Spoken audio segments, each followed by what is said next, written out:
also want to, I want to, 1 second here. I do want to make sure as well that we all acknowledge that the MVP of our entire competition here, a certain someone, your MVP is course! This year's OWCS finals was the weirdest one we've had so far. No Korean teams even made the finals. The winner was Twisted Minds, which feels weird to say since that team has struggled all year long until just recently when the sim meta was discovered. No hate on this Twisted Minds squad, but I don't feel like this is a champion level roster. Hell, TVNT winning a ring before Shu just feels wrong. That's not to say that they didn't deserve to win this tournament, because they absolutely did. They're the best sim rush team in the world for sure right now.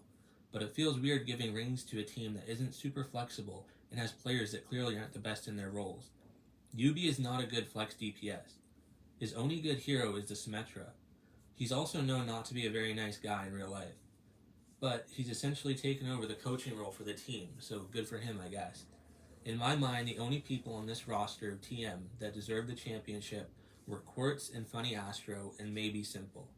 Quartz dominated this tournament like he usually does. He's a very flashy hit scan player and really comes alive in tournament settings.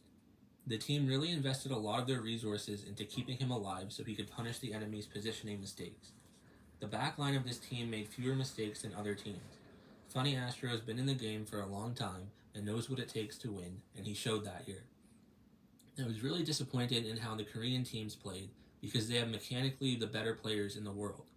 T1 really disappointed yet again when the lights were bright, and Falcons bowed out early because they have a mess of a roster.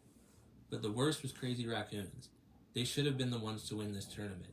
Really disappointing that Lip's potentially final season fizzled out like this. The Korean teams chose not to practice sim, and that's why they lost, because they really do have the better players. In all, the TM squad deserved this tournament win, but I don't think they have the best players in the world. I think Yubi said it best in an interview when he said that Coach Junkbuck of Alcadia pushed them to the win. The European teams had to play like Koreans on their servers in a team setting, and they finally came out on top with this meta. Fraud team? Maybe, but at least for this tournament, they played the best and earned the win.